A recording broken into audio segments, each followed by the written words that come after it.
This podcast is a production of OPENPediatrics, a free online resource for health professionals' education. Visit openpediatrics.org for more. Welcome to World Shared Practice Forum. I'm Dr. Jeff Burns, Chief of Critical Care at Boston Children's Hospital and Professor at Harvard Medical School. We're very pleased to have with us today Dr. Scot Bateman.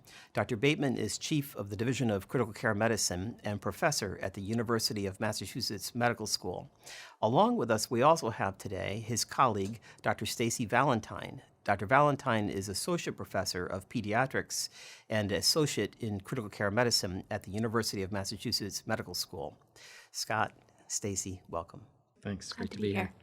When I use hemoglobin concentrations, which I'll be using throughout the talk, I'm going to be using the conversion that we use in North America, which is grams per deciliter. So if I say 8, that's 8 grams per deciliter. So the SI conversion for that is grams per liter. Dr. Bateman and Dr. Valentine, you both are the authors of many of the recent guidelines in the last year or two on the appropriate management of red cell transfusions in a critically ill child. And I wonder if we could begin by asking, could you summarize the salient literature to date on what people should know that led to the work that we will discuss in a bit, but what should people know about red cell transfusions in the critically ill child? Sure. I think one of the things that we're trying to stress through this process you'll hear about is that there really isn't much literature to support. In fact, there's a paucity of literature specifically on red blood cell transfusions in pediatrics, in pediatric critical care, and specifically. So what we did was try to take what we knew and apply it and actually see how we could expand it. And that's what we'll try to explain today. So I can give a little bit of the background just to kind of give you a sense of some of the kind of pertinent data that we have that really kind of formulated where we started from. And then we can kind of go into what process we put into it. So I can start with that.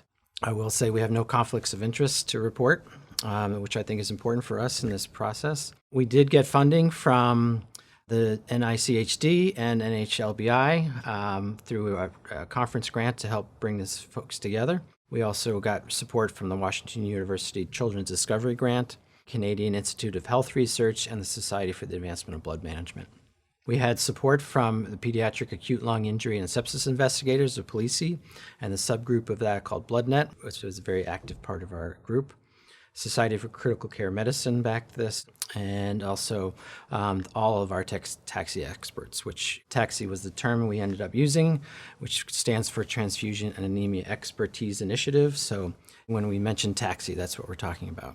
We started this process looking back at the most sentinel article in Transfusion and Critical Care Medicine, which came out in 1999 by Paul A. Baer, which is in the New England Journal of Medicine, where he was the first study using transfusion thresholds. The standard threshold had always been 9 or 10 as far as the hemoglobin for giving a transfusion, and he published an article in approximately 1,000 adults looking at using 7.5 versus 9.5 as a transfusion threshold, which really was revolutionary to us in our thinking. And really, I remember that article coming out because it was the first article that really questioned our standards of care. And really, we hadn't had anything to say that maybe we shouldn't be giving transfusions as much as we had. And I think at the same time, there was data coming out about that there were complications of transfusion that we kind of took for granted. There was always the infectious complications of transfusion, but we also had inflammatory effects of transfusion, whether the transfused blood cells were actually working, were the longer storage red blood cells maybe not as effective. It really started the conversation going that maybe we should be really looking at our transfusion practices. So that study really started the process. There was some data to suggest what are we doing in pediatric critical care, because all of that was in adults, and there was really a watershed time for adult critical care, but we were kind of a little behind in pediatric critical care. So there was a survey done in 2002, which is a couple years later, looking at using different clinical states, bronchiolitis, septic shock, trauma, and in a survey, what do pediatric critical care practitioners transfuse by? What do they use as kind of a threshold? And the data suggested that our transfusion threshold in our pediatric patients was much higher, like 7, 8, 9, 10, more like an average of about 8 to 9. And this was, obviously very different from what was being used in the Paul Ibert trials called the TRIC trial. And so that was much higher. And that was really the standard. I was practicing at the time. That was what we did. We just transfused at 9 or 10. That was just kind of the standard of care. And that survey really supported that practice.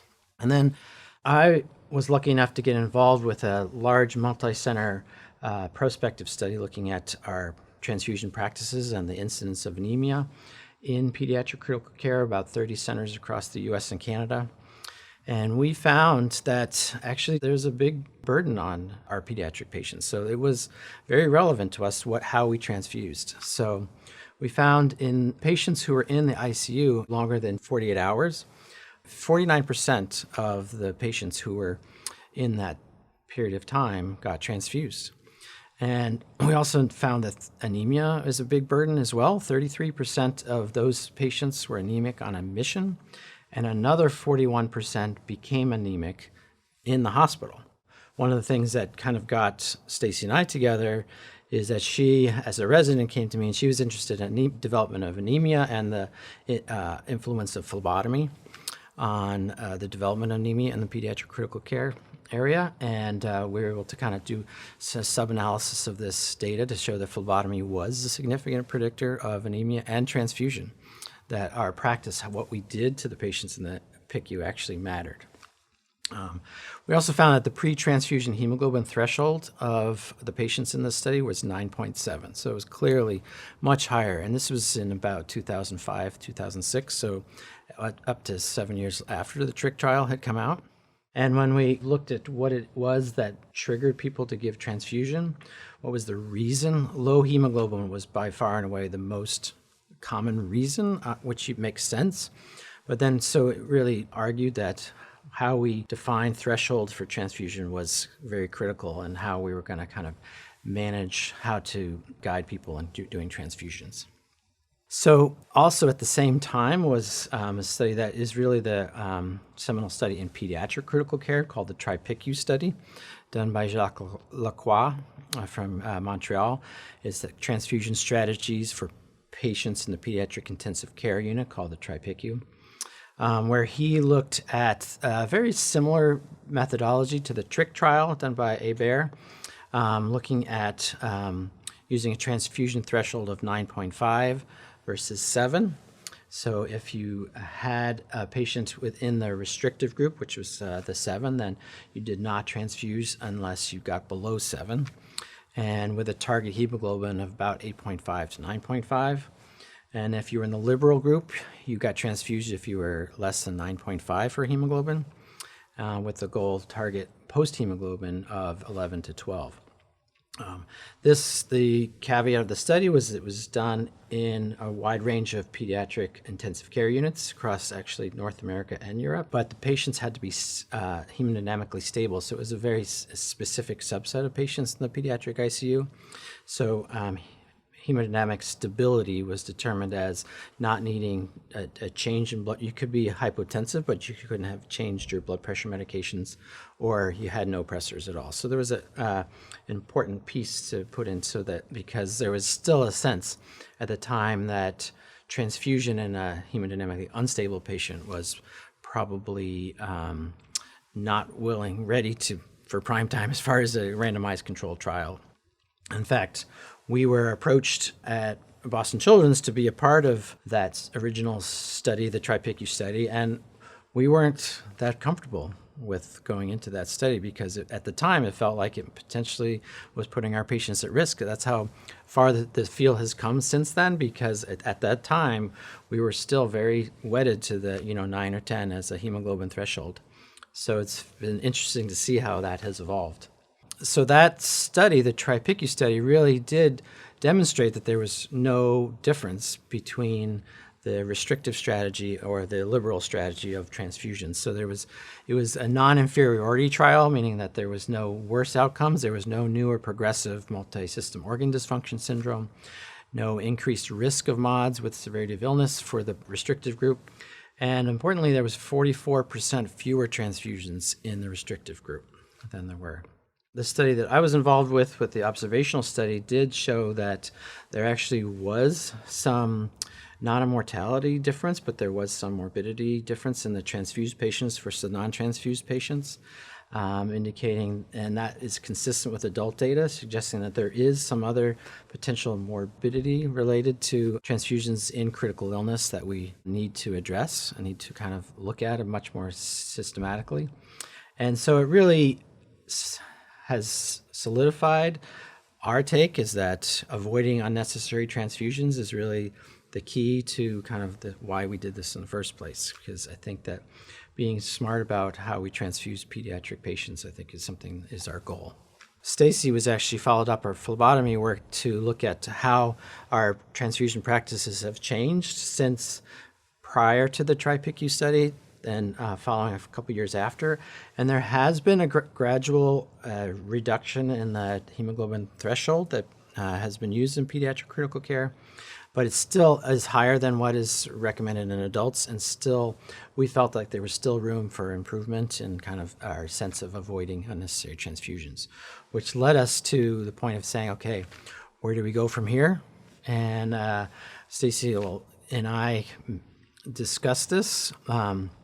We worked together, and we had been involved with transfusion research up to that point. We'd provided some of the background data, and we felt like there was not enough data, but there was still room for improvement in how we transfuse. And Stacey had actually just participated in the Pediatric Acute Respiratory Distress Syndrome consensus recommendations, which is called PALIC, where they had used kind of a group consensus process to try to create guidelines and criteria for pediatric acute lung injury.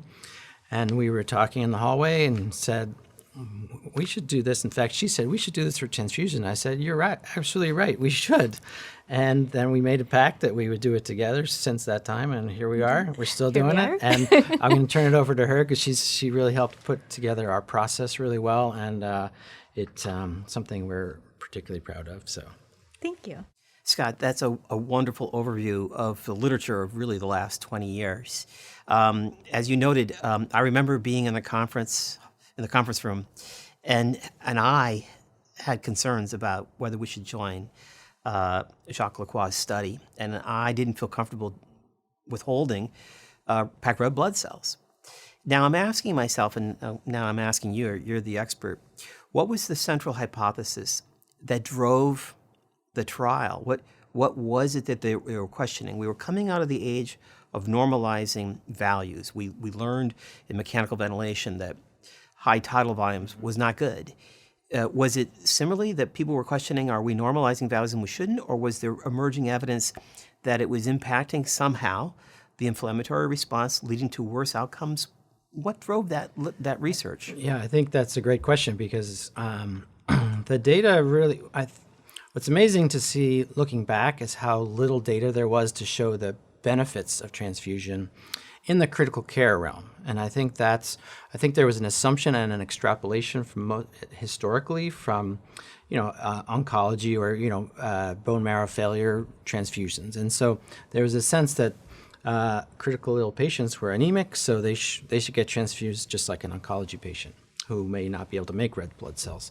But what's, I think, really the impetus to the original TRIC trial was that critical illness anemia is different. And I think that the inflammatory state of the body is different in critical illness, and that red blood cells that have been stored and donated and given to a foreign person, I think there's emerging data that it actually may not be that helpful, and we may actually potentially be harming them. And we should really be thinking about this because we really didn't have the data to suggest that it's really making a huge impact. We always felt like it probably did, and we're improving oxygen carrying capacity, we're improving their volume, but we were also introducing a foreign inflammatory marker into the body and during critical illness. And I think, if anything, the impetus, I think, was really that potentially the benefits from red blood cells may actually not be as great as we anticipated or have always assumed. And we really need to kind of say, does transfusion actually improve outcome? And if we don't transfuse as much, is it the same, better? And I think that kind of period between 1999 and when we started this process, we found that actually the data was suggesting that lower was actually fine, if maybe even better. And so we should really kind of capitalize that and try to help our colleagues in pediatric critical care know what is the best transfusion practices, because there really wasn't enough kind of guidelines out there for any of us. And so we felt like we needed to do something to kind of bring the experts together and make some thoughtful and evidence-based recommendations if we could. And so now the story turns to you, Dr. Valentine. And before you pick it up, could you go back a little bit and tell us, Dr. Bateman alluded to the fact that you approached him as a young resident, but what was it that drove your interest in this research? Yeah, I was a second-year resident at Boston Children's. Dr. Bateman was my attending. And I had taken care of a number of bone marrow transplant patients who were very anemic and were receiving blood cell transfusions. And I couldn't help but notice that with phlebotomy that we were taking more and more blood. And could we be contributing to this very anemia that this patient had? And I just began to develop an interest in anemia, phlebotomy, identifying factors that we could potentially help and guide transfusion practice. And that really just started the ball rolling. And as I dove deeper and deeper into transfusion practices, I became more and more interested in why we're doing what we're doing, and could we improve what we're doing, and how could we, through research and developing more evidence and bring people together to be able to provide that research to improve practice, as well as to provide guidelines to be able to improve practice. And it started then and has continued many years later, and through the mentorship of Dr. Scot Bateman and all of my colleagues, but it's really that passion for being able to improve transfusion practices in critically ill children. It's a great story. So now the story picks up. Yes. Through this process, as Dr. Bateman had mentioned, I had been on PLEEC and was very interested in bringing this to the transfusion world. So what I'll do now is outline the approach of creating consensus of clinical red cell transfusion decision-making for critically ill children. The Pediatric Critical Care Transfusion Anemia Expertise Initiative, the aims are to create evidence-based, and when evidence is lacking, expert-based consensus recommendations on blood management strategies for clinicians caring for critically ill children, aim to maintain a physiologically relevant hemoglobin, as well as optimize hemostasis and minimize blood loss. Through this process, we took a staged approach. So red cells is only the first stage of TAXI, and we decided to focus on red cells first. It was a 3-part consensus series. It involved international multidisciplinary experts on red cell transfusion and represented the pediatric fields of critical care, cardiology, transfusion medicine, hematology, oncology, surgery, and anesthesia. We engage experts on guideline development and implementation science from the beginning, and it was modeled after the PLEEC methodology. Next, I'll kind of go through the process of TAXI. It began in October of 2014, where we prepared for and created an organizing committee. We, at that point, defined the methodology. We selected our topics and selected our experts. The organizing committee was comprised of Dr. Bateman and myself, and the executive committee was comprised of the executive committee from BloodNet, who provided oversight during the entire process. Our 49 experts were from 8 different countries and 29 academic institutions. Listed here, and we have to thank our TAXI experts for all of their contributions to this, and again represented those fields of pediatric critical care, cardiology, hematology, oncology, anesthesia, surgery. We thought it was very, very important to have a multidisciplinary approach when thinking about the critically ill child, and then also had implementation experts as well as the evidence-based medicine experts. During that first meeting, all of the experts convened, and at that point we discussed the methodology, we finalized it, discussed the subtopics, and developed our PICOS questions. It was very important for our evidence-based medicine experts to be able to provide their input, and we followed the Institute of Medicine standards in creating guidelines. We also had our implementation experts at that very first meeting to talk about when you're creating recommendations or guidelines, how do we think about implementability from the very beginning before we even develop the recommendation, which is very important. So there are actually criteria for implementation called the GLIAL tool, and it's a guideline for implementability. And in this, our implementation scientists could actually work with the experts as they're developing their recommendation, not to change the content, but to think about the wording very purposely to make sure that these recommendations could then be implemented at the bedside, which is the entire purpose of the process. During that first meeting, we finalized the subtopics. We had 9 subtopics in total. We first wanted to look at an overview, so the indications for red cell transfusion based on hemoglobin and physiologic thresholds. Where were we at this state? And then population-based, so looking at transfusion thresholds in the acute brain injury patient, in congenital cardiac disease, sickle cell, oncologic disease, respiratory failure, shock, life-threatening and non-life-threatening bleeding, extracorporeal support, dialysis, ventricular assist devices, and alternate processing of blood products. We developed our PICOS questions at that meeting. The bulk of the work happened between the first and second meetings, where we did a systematic review, a very comprehensive literature search using our evidence-based medicine experts and our library and sciences. And we performed those searches, and with that, each of the experts from those subgroups reviewed the abstracts and included manuscripts. They were all reviewed by 2, and then any conflict resolution was performed by a 3rd reviewer. We also felt it very important to use the grade methodology to be able to grade the evidence. So that happened during that first and second meeting as well. And then with that entire process, we developed what we call our short text recommendations. So each subgroup, each expert developed those recommendations. And again, with the guidance from the evidence-based medicine experts, as well as the implementation scientists. At that point, we reconvened at our second expert meeting, and during this meeting, we presented each of the short text recommendations. It was very, very important. Some of the recommendations were discussed for 2-3 hours, because it was very, very important to make sure that we were deliberate in what we were intending to recommend. We wanted to ensure the draft recommendations were clearly worded, were unambiguous, and easily understood by each of the experts. The implementation scientists were, again, helping us and looked at each of the recommendations and graded them based on the GLIAL tool. And the recommendations were revised until we were able to reach agreement during that meeting. Between the second and third meetings is when we started to vote. It was anonymous, and we used the RAND UCLA appropriateness method. And during this, there were 3 rounds of online scoring. All the experts were encouraged to vote, and you would vote between disagreement of 1 or agreement of 9. And if you had a reason for disagreement, if you were equivocal or disagreed, we encouraged to write that reason for disagreement. Any recommendations that had any disagreement were sent back to the subgroups for potential rewording. The a priori agreement that we decided was 80%. Once that had happened, those 2 rounds of voting had occurred. We met for our third meeting, and then our short text recommendations were discussed. At that point, all the recommendations had met agreement.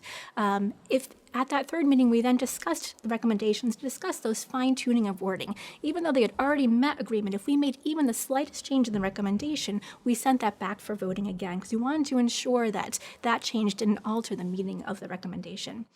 With that, a third round of voting had occurred, and all recommendations had reached agreement. During this third meeting, we also talked about implementation strategies. How are we going to take these recommendations and be able to bring them to the bedside? What tools would we be able to use? Would we be able to create a decision tree, computerized decision support, other tools? And that's where our implementation scientists, again, brought forth really identifying barriers. How could we help with physician behavior? How could we actually change potential transfusion strategies, or what were the barriers? And then the last part of that meeting was discussing the knowledge gaps, because during TAXI, we also, as importantly as present the evidence, also present the areas that lack evidence, and how can we put forth research priorities so that we can then focus our efforts in terms of future research in transfusion. After that third meeting, we created the transfusion decision tree and worked very closely with pediatric critical care medicine, which we have to thank their tremendous support during this entire process, and we published our recommendations in pediatric critical care medicine in 2018. And we're most proud of that decision tree that really can be put up at the bedside to really help the decision-making, walking a patient through that entire process, which we will highlight now. That's fascinating. So the inclusion criteria is that they had to have demonstrated that they did research in the area, that is specifically on critically ill children. But can I press you again Tell me again where you got the funding. You said you got it from the NIH and you wrote what's called an R13. Over 90% of our experts attended every conference, which is a tremendous amount of effort. And it's really critical to have them in person. You can do it on phone, but it's very different when you're in person, discussing that back and forth that you have, watching their face as they're watching. There's just so much more than just words when you're trying to create consensus. And it's really, really important to have everyone in the room to make sure that everyone is in preliminary agreement for the recommendations, which is why we felt so passionate about having them in person. I learned that from Palique, from Philippe Jovet. We certainly learned a lot through the way.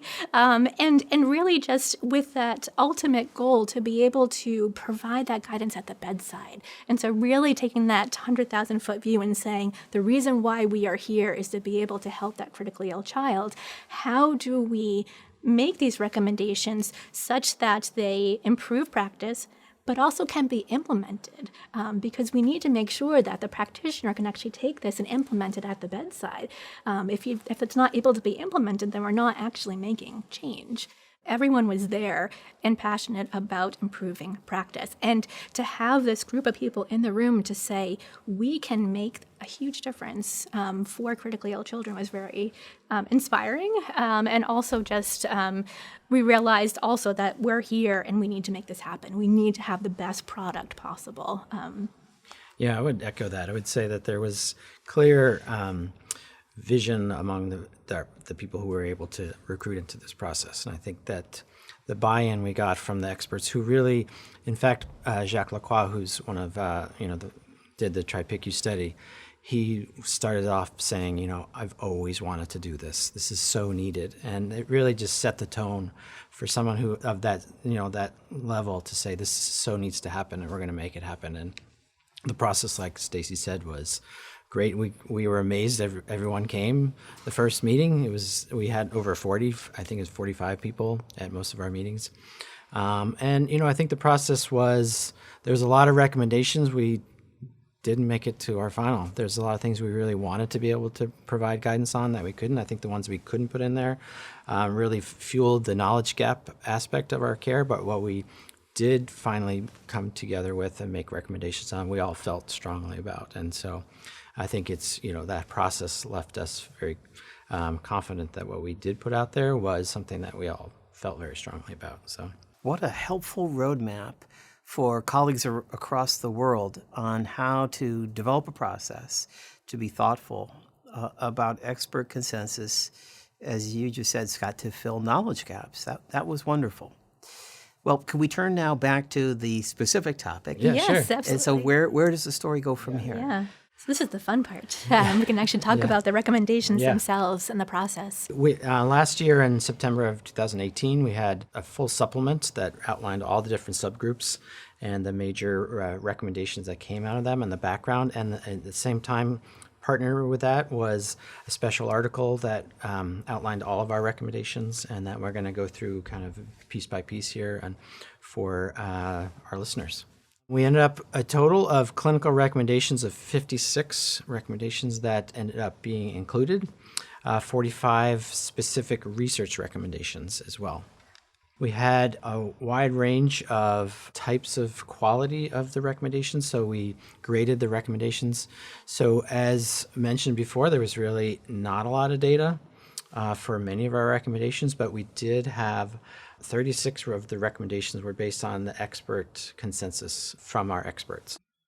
Of those recommendations, so it's really important to do the grade methodology. And Jacques' TRIPICU studies certainly fueled that the strong recommendation, moderate quality pediatric evidence, which had a 1B rating.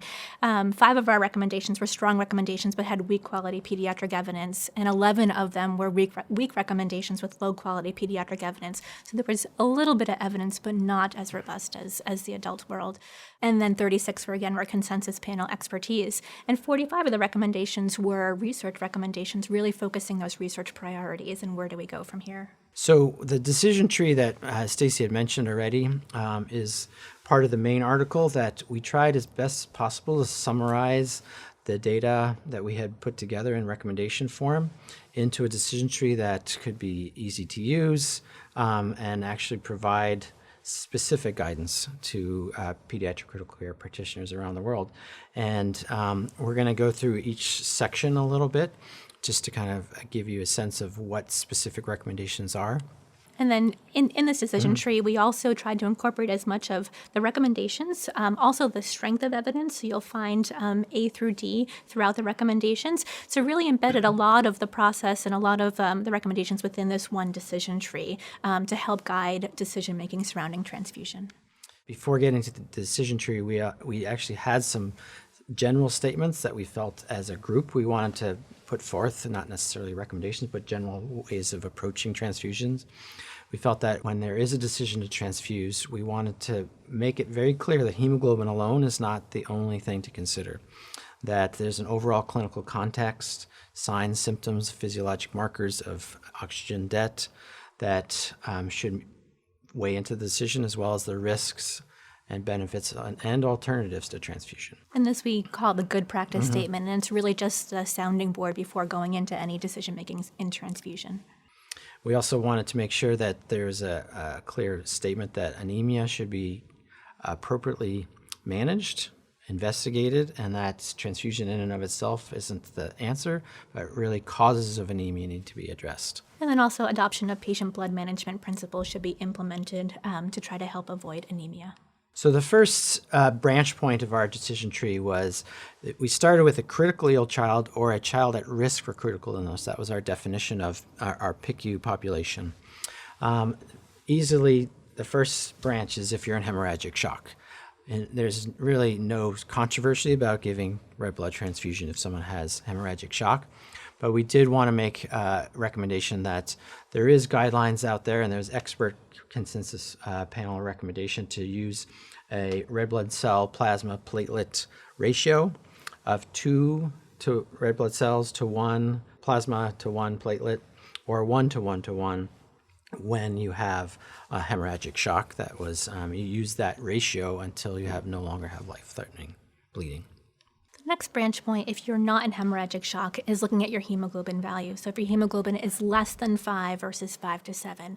And in less than 5, we made the recommendation to transfuse red cell. There is some, not high quality, but some evidence that hemoglobin less than 5 is associated with increasing morbidity and mortality. In critically ill children with a hemoglobin between 5 to 7, there's insufficient evidence. We really don't know what to do here. And in that, we discuss that it's reasonable to consider transfusion, but based on clinical judgment in these children. There is discussion of ongoing studies to consider using 6 versus 7 as a transfusion threshold, and so that's in the research world.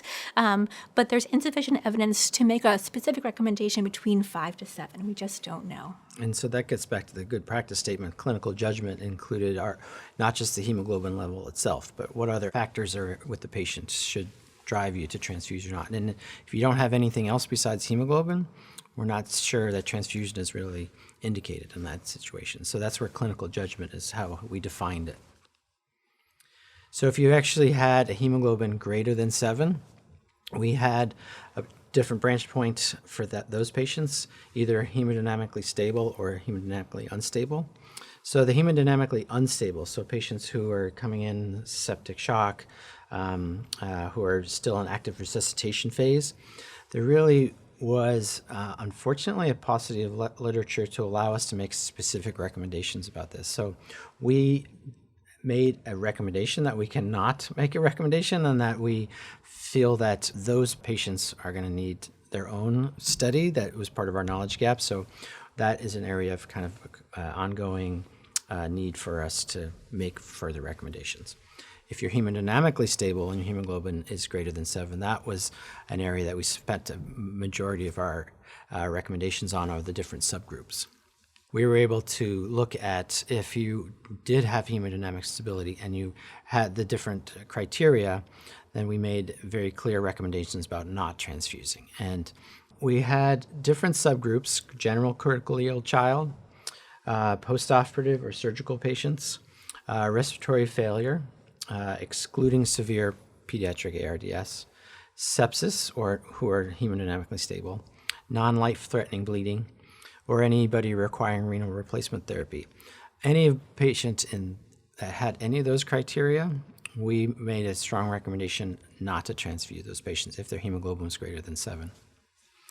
In the acute brain injury patient, we made the recommendation to consider red cell transfusions because we don't have enough strong evidence to say not to transfuse. So the recommendations in those patients were to consider transfusion if the hemoglobin is between 7 to 10, and that further research was needed. Stacey, before we leave acute brain injury, were there representatives from the Brain Trauma Foundation guidelines on your development committee so that there was a coordination of the assessment of the evidence? Yes, there was. Dr. Robert Tasker was on TAXI, one of our experts. We were very lucky to have him, and he provided a tremendous amount of support looking at recommendations for acute brain injury. And the situation for stem cell transplant patients? So that we say to consider red cell transfusions between a hemoglobin of 7 to 8. And that was really driven by the data in oncology. Is a lot of the data had 8 as a threshold instead of what a lot of the research in the critical care world had 7. So we had to say between 7 and 8, which is where that came from. We had other kind of more systemic illnesses like allo or autoimmune hemolytic anemia, severe PARDS, defined as based on your oxygenation index, or patients on ECMO or other supportive devices like VAD, who we use clinical judgment as our recommendation, kind of the same thing I said before, that it wasn't red cell alone, but how do you using kind of clinical judgment as a guide for doing red blood cells. That's a wonderful overview and terrific guidance for so many disorders in the context of hemodynamic stability. But I can't resist asking you both, as experts who are experts in the research and who care for critically ill children, and I'm struggling with how we ever going to do a study in the hemodynamic instability context, which, as you noted, Scott, you couldn't reach recommendations on because there is such little literature. But could you see yourself randomizing a patient with hemodynamic instability because they had severe pediatric ARDS or they were on ECMO or threatening the need for ECMO? Do you feel like you could be at equipoise to do such a study? I feel like the hemodynamic unstable patient was an area that we really wanted as a group to be able to make recommendations on, and we were unable to because there really wasn't the data. So it became a very large knowledge gap to us. But what's fairly fascinating as part of this process is to see how those knowledge gaps are galvanizing our TAXI group. So there's actually a few of our experts are actually involved and spearheading ongoing research, including randomized controlled trial in ECMO patients, a randomized trial in hemodynamically unstable patients, specifically to answer these questions that we don't know. And so it's really, I think that there's enough data suggests that maybe transfusions may not be helpful in critical illness, that I think that the equipoise has been generated to allow us to do these research. And I think that we really needed to kind of come together and recognize that that there are risks to transfusion and that we really should try to avoid unnecessary transfusions. And we don't know in those hemodynamically unstable patients whether red blood cells are the right therapy or not. Could be other volume would be better. We don't know. And I think that's really, that unknown was very clear in the room on many times. And so that has spurred a lot of interest and kind of pushing the envelope of what we can do. Well, that's a terrific overview of so many of the common disorders in the care of a critically ill child. But of course, there is one very large domain that we haven't discussed yet, and that is, what is the evidence in the care of a child with congenital heart disease? Do we have evidence to make recommendations? Excellent question. We do have evidence based on small studies, actually small RCT studies performed by Jill Gillette, who was fortunate to be on our TAXI group, looking at transfusion thresholds in the congenital heart disease. And in these studies, we broke it down into uncorrected congenital heart disease, biventricular repair, single ventricles in stage 1 palliation, 2 or 3, as well as congenital acquired myocardial dysfunction and pulmonary hypertension. So in these studies, what we're seeing is that there is evidence that we can lower that threshold, which is also a very big jump in this field and in the congenital heart disease patient. With uncorrected congenital heart disease, our recommendations were to transfuse red cells to maintain a hemoglobin of 7 to 9, depending on their cardiac reserve, which is a shift, certainly down. Biventricular repair, the recommendation was not to give a transfusion if the hemoglobin was above 7. And the single ventricle stage 1 palliation, no transfusion if the hemoglobin was greater than 9, which is also a shift. And there's adequate oxygenation and adequate and normal end organ function. So we do have to remember those good practice statements when we think about transfusion. But if there are those, if they do have adequate oxygenation, normal end organ function, we don't have to transfuse if the hemoglobin is over 9. And the single ventricle stage 2 or 3, the same, no transfusion if the hemoglobin is over 9. And the congenital acquired myocardial dysfunction, there's insufficient evidence, as well as the pulmonary hypertension world, insufficient evidence. But what we did say is that there's no evidence that transfusion above 10 is beneficial. We just don't know how low to go. And so this was really kind of spearheading that population and transfusion practices. A couple of the other recommendations we had about specific populations, sickle cell disease.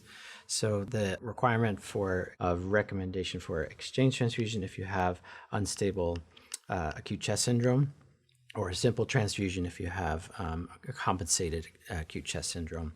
And also if a sickle cell patient is undergoing a simple procedure or a surgical procedure or required anesthesia, we recommend that a target hemoglobin of 10 is reached to decrease the amount of hemoglobin S. Last recommendations are alternative processing for blood products. So we had blood bankers on the TRIPICU initiative as well, and they recommended the two things we asked for are irradiation and washing. Irradiated was recommended for red blood cells if there's a child at risk for transfusion-associated graft versus host disease or due to severe congenital or acquired causes of immune deficiency, that specific population. And the washed blood cells was only if you had a history of severe reaction to red blood cells in the past. If you're caring for a hemodynamically unstable patient tomorrow, and it's a child of 6 years old who's been previously well, but they're in septic shock and they have multiple organ failure that's evolving. And you don't know the trajectory of this. You're wondering, is this patient going to need ECMO? Is this patient going to survive? This looks, very serious. And the patient's blood pressure is low and you've added vasoactive infusions. And now the question becomes, should you increase oxygen delivery?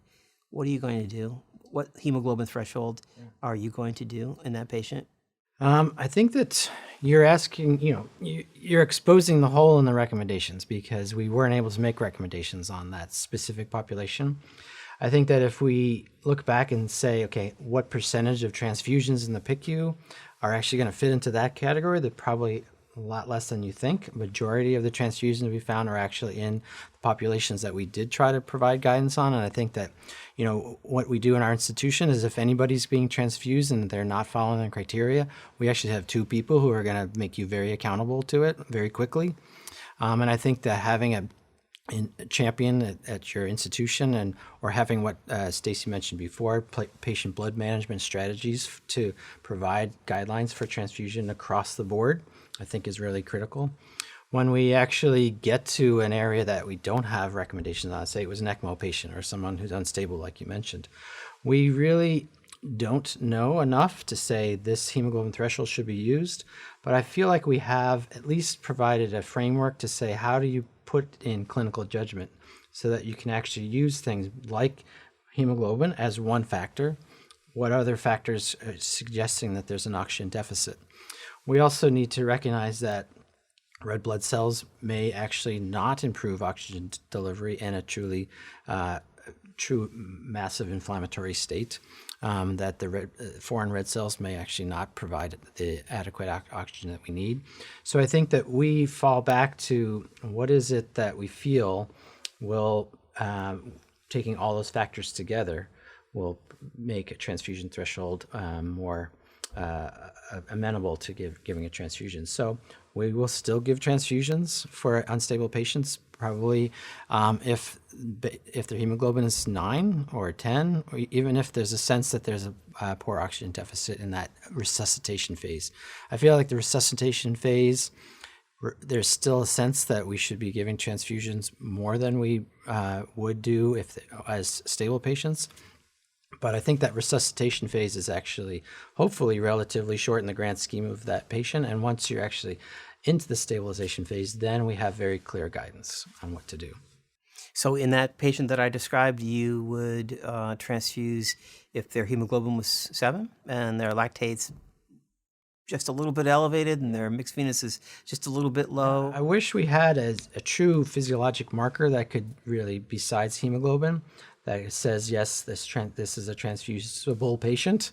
But really the data is not clear enough to say that there's one marker so you have to take the whole patient as a whole and decide whether that patient could potentially benefit during this resuscitation phase of the illness to have a transfusion, and knowing that you're potentially putting them at risk with inflammatory complications related to foreign red blood cells.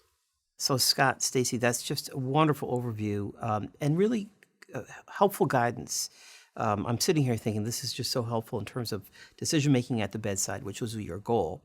But now, where do we go next? That's a great question. And we want to ensure that the dissemination of the TAXI guidelines as well as implementation. So currently we're actually studying the implementation of the TAXI guidelines.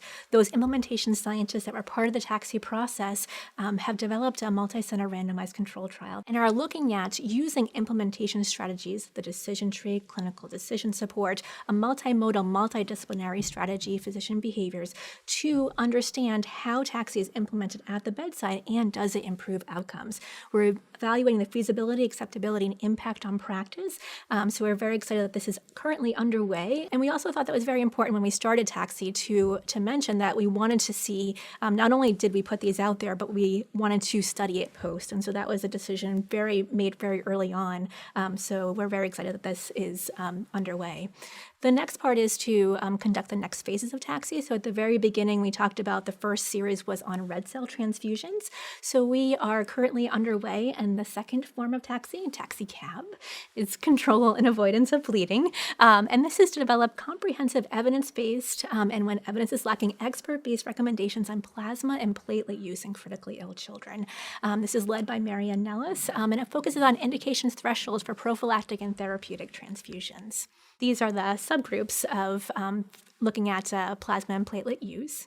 And the final is to update the recommendations periodically. So this is not a static process. And we recognize that new literature is continually coming out on transfusion. And so the plan is every 5 to 10 years to update the entire TAXI process and to really provide that update similar to other guidelines that we have for critically ill children, to provide that update on TAXI to make it a living guideline. We want to spur new research. Clearly, our TAXI experts are involved with some new initiatives out there, randomized controlled trials looking at either lowering the hemoglobin threshold even further, use in ECMO, use in hemodynamically unstable patients. There's a lot of activity that's been spurred by this. And I think we're hoping that there's data that's going to make these recommendations more robust, more guideline focused. And, I think that in 5 years, at the very least, we're going to look again. Maybe it's already been a year since publication and we already know there's some data that we're going to put into our recommendations. So it's exciting time for how these recommendations will evolve.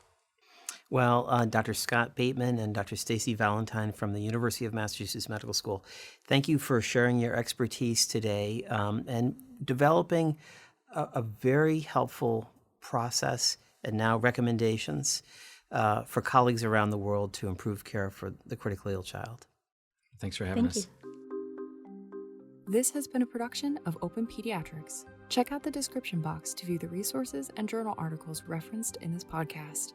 To hear more podcasts like this one, log on to openpediatrics.org.